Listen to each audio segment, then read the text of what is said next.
Hello everyone, welcome to Inconvenient Truths. I'm your host, Jennifer Zeng.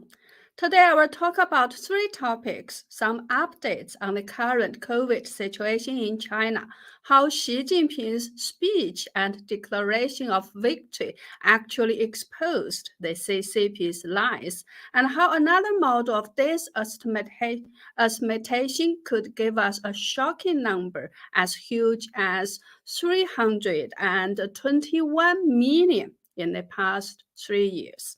So make sure you stick around till the end. Before we go to our main points today, let's watch a very short video first.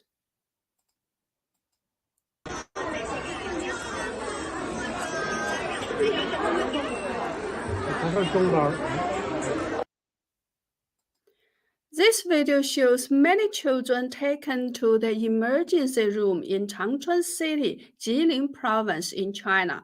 It was said that they were infected with influenza A H1N1. In the meantime, some schools in China closed again due to new COVID or fever cases.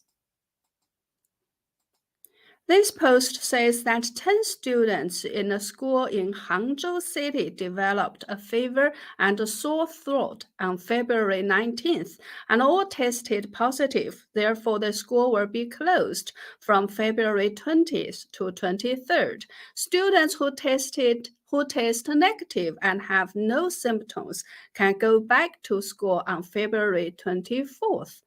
Another school in Gongshu district in Hangzhou City also encountered the same problem, and most of the infected students were infected for the first time. This notice is from the Education Bureau in Xihu District in Hangzhou City, issued on February 20th. It confirms that a primary school would be closed for 4 days, and further stressed that the 10 students were all infected for the first time. The situation in the school is under control, and there's no need to panic, etc. This post says that there are primary schools in both Fengtai and Xicheng districts in Beijing that would close for 4 days due to the students having fever symptoms. Right now, it is unknown how serious or widespread the situation is. However, the term second infection is often heard and mentioned on Chinese social media, and more celebrities are still dying. For example, 38-year-old Chinese actor Chen Chen, who became very famous as a child star when he was only 6 years old, suddenly died on February 18th. His mother also died just 2 months ago. Another famous actor and also director Ren Fengpo died on February 20th at the age of 83. Also this year, the East China University of Science and Technology has already issued 7 obituaries. 5 of them were CCP members, including Ma Dingshan, former secretary of the General Party branch of the Department of Chinese, and the 52-year-old distinguished professor Tang Jianwu. And Renmin University of China, a university well known for training high-level officials for the CCP, 30 professors died in 2 months. 29 out of the 30 were CCP members, including former President Huang Da, Academy of Engineering member Li Wenhua, Marxist literature theorist Lu Guishan, and Xu Zhengfan, one of the so-called founding fathers of the Communist Party's Marxism theory discipline. According to a February 18th release from the CCP's CDC, more than 5,000 new cases of infection continue to be reported daily nationwide. 124,000 fever outpatient visits were made nationwide on February 16th, with 20,000 infected patients in the hospital, including 56 seriously ill patients. Of course, these numbers could be greatly underreported. Also, 15 local mutated cases were reported from December 1st, 2022 to February 16th, including one case of XBB1, one case of XBB1.5, one case of BQ1, 5 cases of BQ1.1, one case of BQ1.1.17, 4 cases of BQ1.2, and 2 cases of BQ1.8. And Sun Guojun, a Chinese doctor, said that the number of sequelae of COVID has increased from 12 to 16, and especially the first batch of people who were infected have developed a variety of symptoms. No matter what, on February 16th, the CCP declared major victory over COVID for the 3rd time. At a meeting of the CCP Standing Committee of Political Bureau on February 16th, Xi Jinping made a speech saying that, quote, "Since November 2022, we have continuously optimized and adjusted our prevention and control measures, achieving a smooth transition in pandemic prevention and control in a relatively short period of time, with more than 200 million people being treated, nearly 800,000 seriously ill patients being effectively treated, and the mortality rate of COVID being kept at the lowest level in the world, achieving a major decisive victory in pandemic prevention and control, and creating a miracle in the history of human civilization in which a populous country successfully emerged from a pandemic," unquote. Then on February 18th, the CCP's most important mouthpiece, People's Daily, published an editorial titled "A Major Decisive Victory, a Miracle in the History of Human Civilization," again called the CCP's Decisive Victory a Miracle. Is it really the case? Let's look at the numbers closer. On January 14th, Zhao Yahui, director of the medical department of the CCP's National Health Commission, said the number of fever outpatient consultations nationwide peaked on December 23rd at 2.867 million, after which it was on a continuous decline, falling back to 477,000 on January 12th, an 3.3% decrease from the peak number. On February 15th, the CCP CDC again said that fever outpatient numbers peaked at 2.867 million on December 23rd, 2022. Well, if the peak number of treated patients was 2.867 million, during non-peak days, the patients must be much less than that, right? Let's suppose that the average number of patients on non-peak days is half of that on peak days, which is about 1.4 million per day. Then how many days does it need to treat 200 million people? It's about 140 days. This means the current round of outbreaks should have started 140 days before February 16th, when Xi Jinping declared victory. 140 days before February 16th, That's in September last year. But the CCP only lifted the zero COVID policy on December 8th. Before that, there were virtually none or only a few hundred of reported cases. If the CCP really has treated 200 million people, it means the outbreak must have started long before December, probably in late September or early August.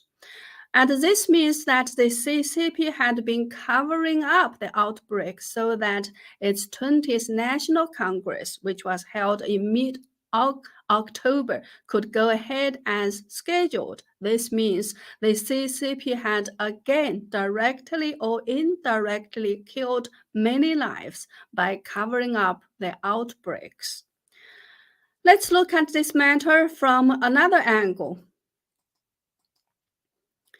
How did the CCP get the number 200 million?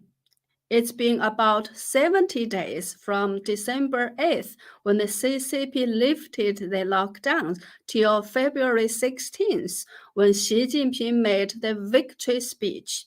If every day they treated 2.867 million patients, then in 6 days the total number is exactly 200 million. Maybe that's how they got the number 200 million. But the problem is, in that calculation, the number stays the same during non-peak days. So whoever did the math for the CCP had forgotten this important factor. So this is another joke by Xi Jinping's. So is this another joke made by Xi Jinping's speechwriter, or, as Chinese people put it, was his math taught by his gym teacher? Now, exactly how many people have died in China during this round of outbreaks? We did some estimating before based on the amount of cremator's in China. The number is shocking. In 3 years' time, the total number could be nearly 140 million. Recently, Dong Xie, host of the Chinese language channel called Sino Insider, shared another way to estimate the numbers, which I think is very reasonable. Basically, he used the death situation in Beijing to make projections on the national figures, as Beijing's medical conditions are much better than in other cities, especially rural China. So this is a very conservative way to estimate. Now, here's how he did the estimation of the death toll in Beijing from December 8th to January 21st, the eve of the Chinese New Year. So it was a time window of 45 days. First of all, 2 days after the CCP lifted the lockdowns on December 10th, all the hospital morgues in Beijing were full, and some people had to keep bodies of their deceased loved ones at home. On December 14th, Radio Free China reported that people had to wait a week to schedule a cremation at Beijing Babaoshan Crematorium. 1 week later, on December 22nd, a Chinese media outlet reported that it needed 2 weeks waiting time to get a cremation done in Beijing Mentougo Crematorium. Then, on January 22nd, according to the Epoch Times, 5 elderly people in one family in Fangshan district in Beijing all died. One of them was even a former deputy director of Beijing Public Security Bureau. Although this family had a relative who worked in a funeral home, they still needed to wait 3 months to get the bodies cremated.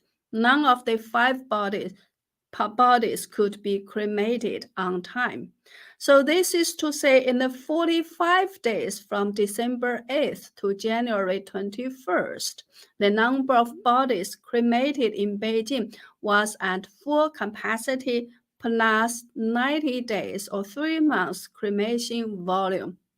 As we don't know how many more temporary or mobile cremators were added, let's suppose that only the existing cremators were working. According to Beijing Civil Affairs Bureau in 2021, there were 95 cremators in Beijing, and 100,000 bodies were cremated in that year. Generally speaking, it takes about 45 to 60 minutes to cremate one body, so each cremator can cremate about 30 bodies per day. However, according to the official website of Babaoshan Crematorium, they have 19 high-efficiency cremators. So let's assume that during the projected 45 days, Beijing still had only 95 cremators in normal operation, and among those, 30 were high-efficiency ones, and these ones could cremate 60 bodies in a day. Therefore, each day in Beijing, the cremation capacity was 3,750. So 45 days plus 90 days waiting time, that was 135 days worth of capacity. Then if you use 131, multiply 3,750, that's over 500,000. This means over 500,000 people could have been cremated in Beijing in 45 days. Also, according to the Beijing Statistical Bulletin for 2021, Beijing's population was more than 21 million and the mortality rate was 5.39 per thousand. This means the number of deaths was 118,000. So the cremation rate in that year was 92.4%. If we use this rate to calculate, the total days number in 45 days would be 547,889. According to China's National Statistical Bulletin in 2021, 10.14 million people died in 2021, of which 1.16% died in Beijing. So if we use this ratio to calculate the national death number, it would be 47 million. It would be over 47 million. This means over 47 million could have died in the entirety of China during the 40 days from December 8th to January 21. That was more than 1 million per day. Dongse did a further estimation of the death toll in the past 3 years. He basically did it this way. In the 59 days from January 1st, 2020 to February 29th, 2020, if we use the same death rate of this round of outbreak, the death count then could be over 61 million. We all remember that in the first 3 months in 2020, China lost 21 million mobile phone users, right? I broke the news in March 2020. So this could serve as evidence to support Dongxie's estimation.